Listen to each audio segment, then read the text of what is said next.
बिस्मिल्लाहिर्रहमानिर्रहीम। अस्सलाम वालेकुम नाज़रीन, मैं हूं इरफान हाशमी और आपको प्रोग्राम में खुश आमदीद कहता हूं। तमाम तारीफ़ें उस रब्बुल इज़्ज़त के लिए जिसकी तरफ हम सबको लौट कर जाना है और जिसके हुजूर हम सबको एक दिन पेश किया जाएगा। इस प्रोग्राम शुरू करने से पहले मेरी तमाम दोस्तों से रिक्वेस्ट है कि आप इरफान हाशमी ऑफिशियल को ज़रूर सब्सक्राइब कीजिएगा। हमारा 1 मिलियन का टारगेट है by the end of this year, Allah ताला के हुक्म से और आप तमाम दोस्तों के ताउन से हम इसे ज़रूर अचीव करेंगे। व्यूअर्स, पाकिस्तान में PP 52 सियालकोट समरियाल का ये इलेक्शन था जहां पर पाकिस्तान का मीडिया आपको ये बता रहा है कि नून लीग ने मैदान मार लिया है। उसके फौरी बाद जो मुख्तलिफ नून लीग से ताल्लुक़ रखने वाले तर्जुमान थे, उनकी ट्वीट्स आई। मरीम नवाज़ की भी एक ट्वीट आई जिसमें उन्होंने क्या कहा कि अवाम खिदमत करने वालों को पहचान चुके। मरीम नवाज़ का सियालकोट के ज़िमनी इंतखाब में कामयाबी पर पैगाम, और फिर उसके बाद मुख्तलिफ पैगामात आपको नज़र आएंगे। ख्वाजा आसिफ ने भी एक पैगाम जारी किया और उन्होंने तो यहाँ तक कह दिया कि ये जो कुछ पाकिस्तान की फ़ौज को कामयाबी मिली है इसका समर है और लोग पाकिस्तान की फ़ौज पर, पाकिस्तान की हुकूमत पर भरपूर तरीके से एतमाद कर रहे हैं। अच्छा, अब इसके अंदर सारा दिन क्या कुछ होता रहा है। रिटर्निंग ऑफिसर के दफ्तर का घेराव, कंटेनर्स लगाकर रास्ते ब्लॉक कर दिए गए। वो पोलिंग स्टेशंस जहाँ पर पाकिस्तान का मीडिया आपको नताइज कुछ और बता रहा था और वो लोग जो मौके पर मौजूद थे उन्होंने इस पूरे मीडिया का ये जो राज था वो दुनिया के सामने रख दिया। अब ये राज क्या है, क्योंकि इनको रिजल्ट्स कहीं और से आ रहे थे। बाकायदा सेल्स बनाए गए, बाकायदा इंफॉर्मेशन फीड की गई और उस इंफॉर्मेशन को फॉलो करते हुए, क्योंकि इन्होंने ये सीट जीतनी थी। खान साहब इससे पहले ही कह चुके हैं कि ये जो PP 52 का इलेक्शन है, हमें यकीन है कि फॉर्म 47 वाली हुकूमत इस सीट के ऊपर भी अपना जो है वो कब्ज़ा करेगी और आज उन्होंने करके दिखाया।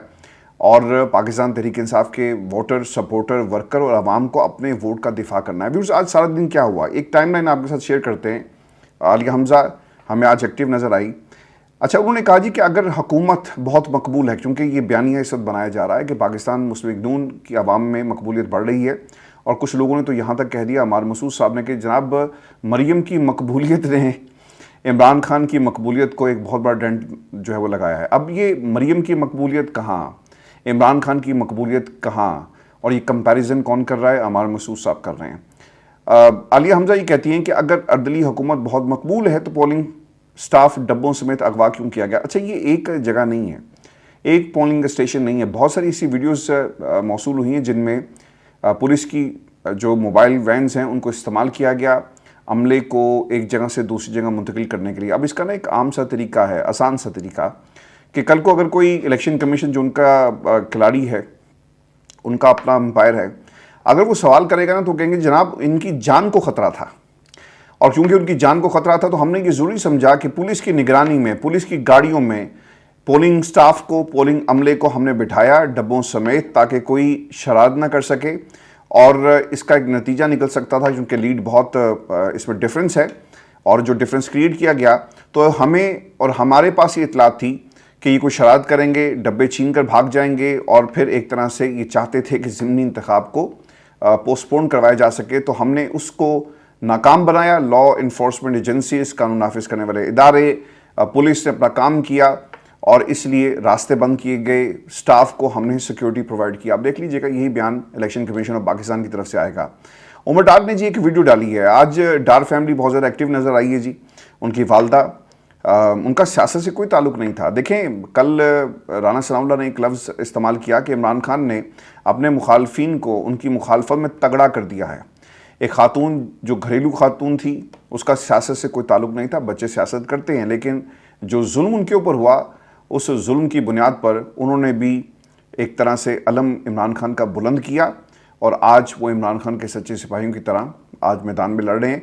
और एक घरेलू खातून को किस तरह से सियासतदान बनाया, उन्होंने इलेक्शन भी लड़ा, इसमें पाकिस्तान मुस्लिम लीग नून और इनको प्यार करने वालों का बहुत बड़ा हाथ है, क्रेडिट उनको जाता है। उमर डार साहब की जी एक वीडियो, पोलिंग स्टेशन कोटली बावरा से SHO संदू कड़ियाँ, अच्छा ये नाम आगे पीछे हो जाए तो मैं माज़रत चाहता हूँ, बिकॉज़ मैं इन इलाकों को नहीं जानता, और इसके प्रोनाउंसिएशन में आगे पीछे कुछ हो जाए, अल्फाज आगे पीछे हो जाए तो मैं माज़रत चाहता हूँ। पोलिंग अमले को लेकर फ़रार हो गए, तो ये पहला वाक़या जी। फिर साहू वाला पोलिंग स्टेशन से पुलिस वोट वाले थैले चोरी करके ले जा रहे थे। मेजर ज़फ़र इकबाल गोंदल साथियों के हमरा मुज़ाहमत की तो पुलिस वालों ने लाठी चार्ज करके उन्हें ज़ख्मी कर दिया। अब देखें, जब आप वोट के ऊपर डाका डालेंगे और रियासत आपके साथ मिली हुई है, पुलिस को कहा जाए कि आपने नून लीग के वर्कर को, सपोर्टर को और एजेंट्स को आपने पूरा प्रोटोकॉल देना है। जहां पर पाकिस्तान तहरीक इंसाफ के लोग नजर आएँ तो डंडों का इस्तेमाल करें, फाड़े इनके सर, और आज वही हुआ। समड़ियाल पुलिस डीएसपी सज्जाद की क़यादत में तहरीक इंसाफ की लीडरशिप को रोककर खड़ी रही, ये भी उन्होंने बताया। चंद form 45 government girls college Samrial polling station number 145, Fakhir Nishat Ghuman के 189 और हिना अरशद के 181 जो हैं जी वोट हैं। फिर government ME school Kotli polling station, Fakhir Nishat 445, Hina Arshad के 303 वोट हैं। Government high school polling station number 58, Fakhir Nishat Ghuman 144, Hina Arshad 98। तो सर इसमें बड़ा वाज़ेह फ़र्क था और इस फ़र्क को आप देख सकते हैं। ये एक फ़र्क ज़िमनी इंतखाबात के हवाले से इससे पहले भी इसके ऊपर बात होती रही है कि ज़िमनी इंतखाब में जिसकी हुकूमत होती है वो जीत जाते हैं, लेकिन जब हुकूमत ऐसी होगी फसाइद के बावजूद और जुल्म के बावजूद पाकिस्तान तहरीक इंसाफ ने डट कर मुकाबला किया इसको रोकने के लिए, लेकिन पुलिस जीत गई, फॉर्म 47 वाली हुकूमत जो है वो जीत गई और पाकिस्तान के अंदर एक बार फिर जमहूरियत हार गई है। लेकिन जीत किसकी, जो असल जीत है वो इमरान खान की हुई है। पाकिस्तान तहरीक इंसाफ, मुझे बहुत ही दुख के साथ ये बात आपके साथ शेयर करना पड़ रही है कि पाकिस्तान के अंदर बहुत सारे सहाफ़ी जो इस्टेब्लिशमेंट के साथ उठते बैठते हैं, बहुत सारे सहाफ़ी जो नून लीग के साथ उठते बैठते हैं, यार आप अपना काम इस हद तक ईमानदारी से तो ज़रूर करें कि आप रिपोर्ट करें दोनों तरफ से, लेकिन लोग क्या कर रहे हैं, वो एक पार्टी बनकर आपको रिपोर्टिंग करते हुए नज़र आएंगे।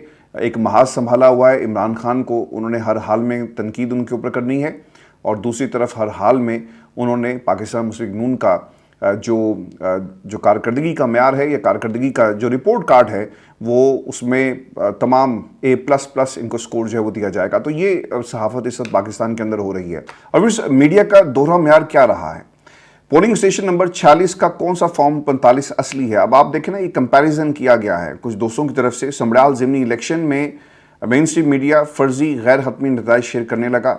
वो कैसे उन्होंने शेयर किया जी। Polling station number 46 higher secondary school में जियो न्यूज़ ने नून लीगी उम्मीदवार के 425 और पीटीआई उम्मीदवार के 105 वोट की खबर नशर की।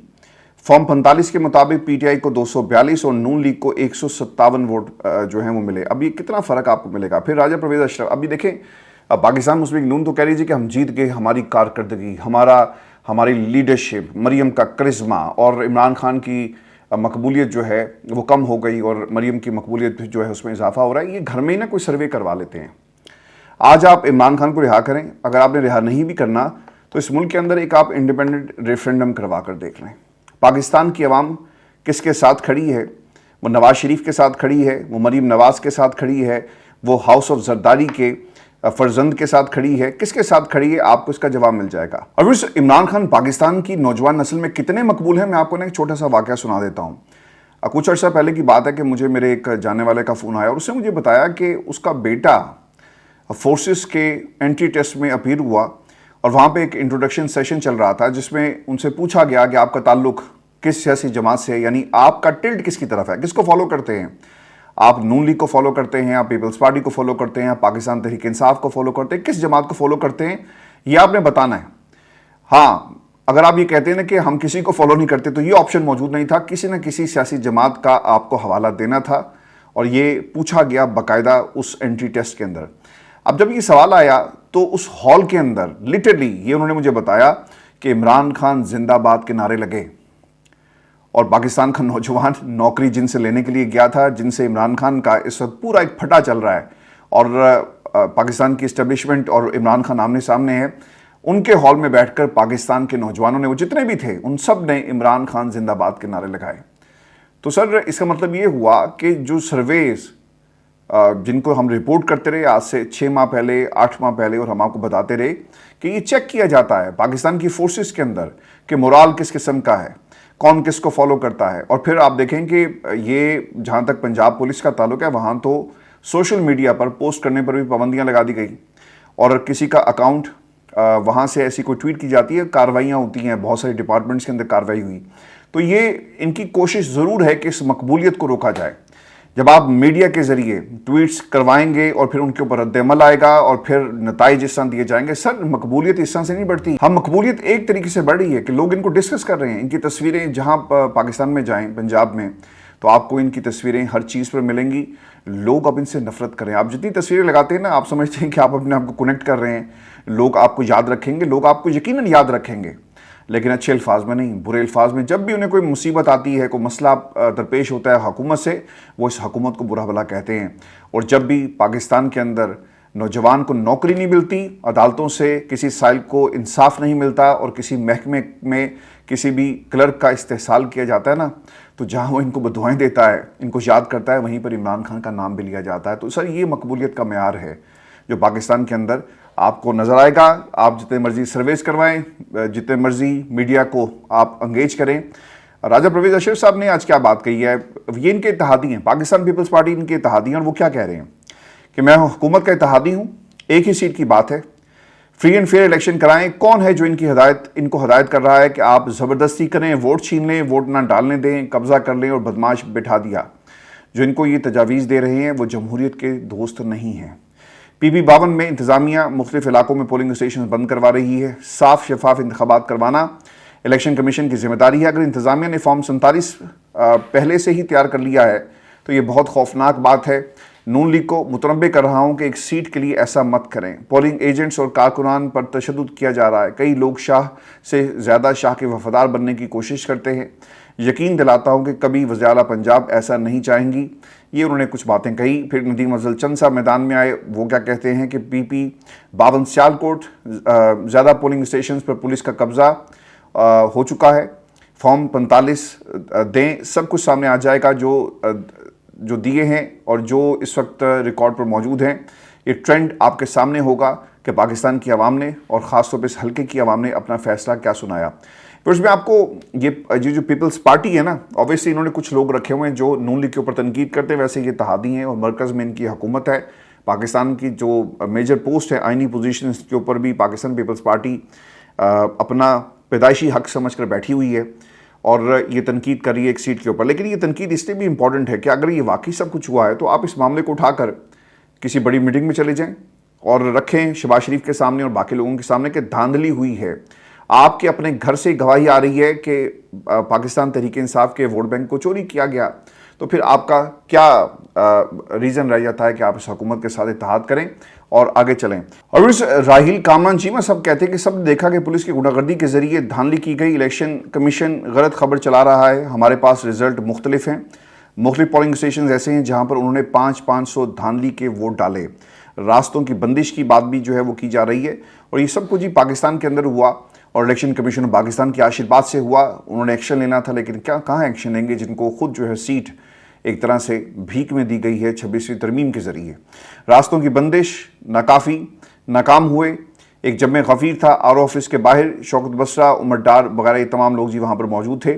اور فاخر نشاد گھمن وہ یہ کہتے ہیں جی آر او آفس میں اس وقت رزلٹ ہاتھوں سے بنایا جا رہا ہے. پولیس اس وقت مسلم لیگ نون کی سہولت کاری کر رہی ہے.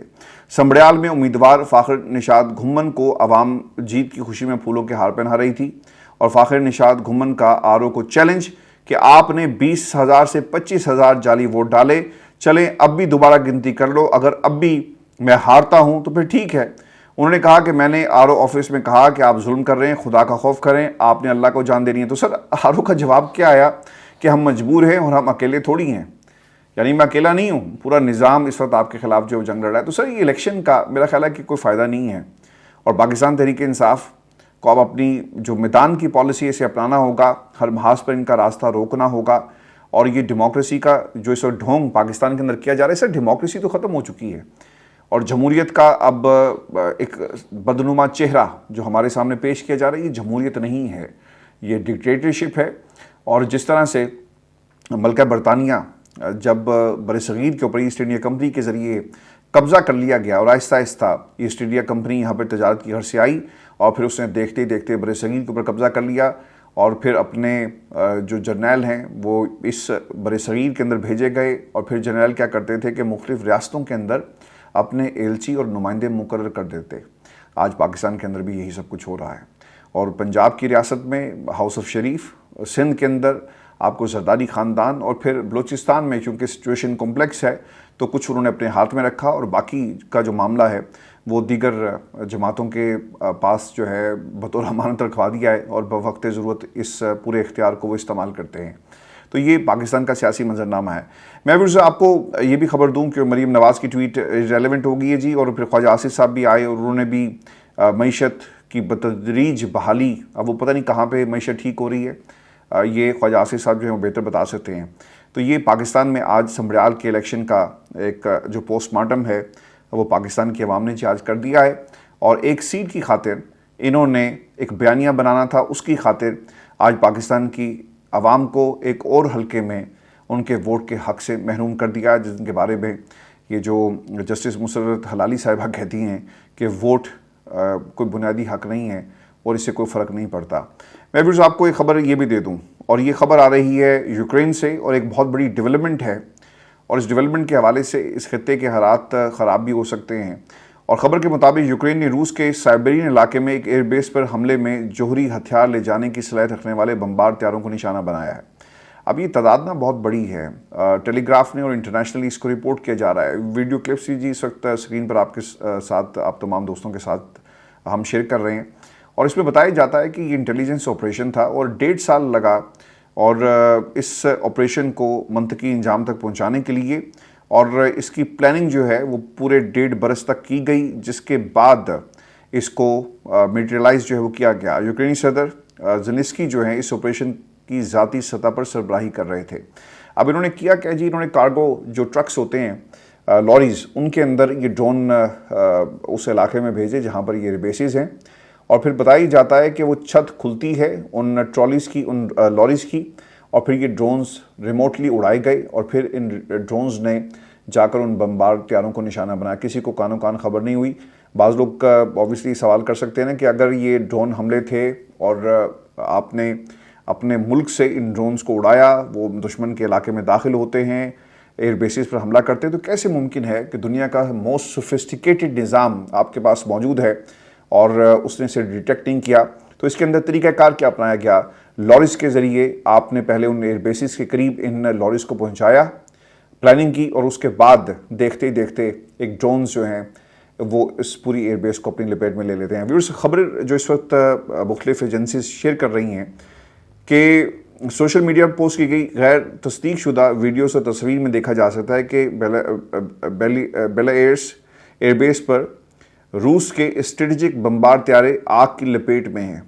یہ طیارے طویل فاصلے پر موجود اہداف پر روایتی اور ایٹمی ہتھیاروں سے حملے کی صلاحیت رکھتے ہیں. حیران کن بات یہ ہے کہ یہ روسی ایئر بیس جس علاقے میں ہے, یعنی وہ بارڈر سے تقریباً 4000 کلومیٹر سے زائد یہ فاصلہ بنتا ہے, اور یوکرینی انٹیلیجنس ایجنسی کے اہلکار نے دعویٰ کیا کہ یوکرین کی داخلی سیکیورٹی ایجنسی SBU نے ایک بڑے ڈرون حملے میں 40 سے زائد روسی لڑاکا طیاروں کو نشانہ بنایا. یوکرینی اہلکار کے مطابق حملے میں جن طیاروں کو نشانہ بنایا گیا ان میں Tu-95 اور Tu-22 بمبار طیارے شامل تھے, جنہیں روس یوکرین پر طویل فاصلے تک مار کرنے والے میزائل داغنے کے لیے استعمال کرتا ہے. تو ویورز, یہ حالات کچھ اچھے نہیں ہیں. ایک طرف ایران اور اسرائیل کی ہم نے جنگ دیکھی اور میزائل کے ذریعے جنگ لڑی گئی, پھر پاکستان اور بھارت کی جنگ دیکھی, اور اس سے پہلے روس اور یوکرین کی جنگ, اور کافی سالوں سے یہ جنگ چل رہی ہے. جب عمران خان صاحب یوکرین رشیا کے دورے پر تھے تو اس وقت اس جنگ کا باقاعدہ طور پر آغاز کیا گیا, اور رشیا نے یوکرین کے اوپر حملہ کر دیا, اور آج تک یہ جنگ جاری ہے.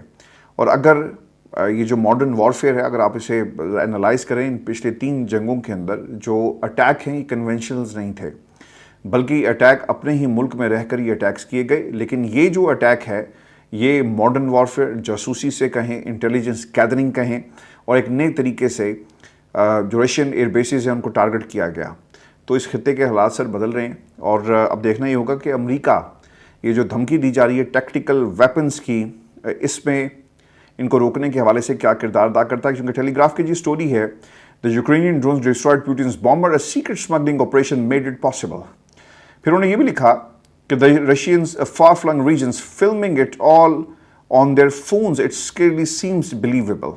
اور پھر اس میں وہ بتاتے ہیں جی کہ فونز کے اوپر یہ سب جو ہے مانیٹر کیا جا رہا تھا, جس کے اوپر ہم بلیو نہیں کرتے. لیکن سر یہ خبر ہے, اور یہ ڈرونز ان لوریز کے اندر سے اڑتے ہوئے بھی دیکھے جا سکتے ہیں, विच इज़ क्वाइट इंटरेस्टिंग।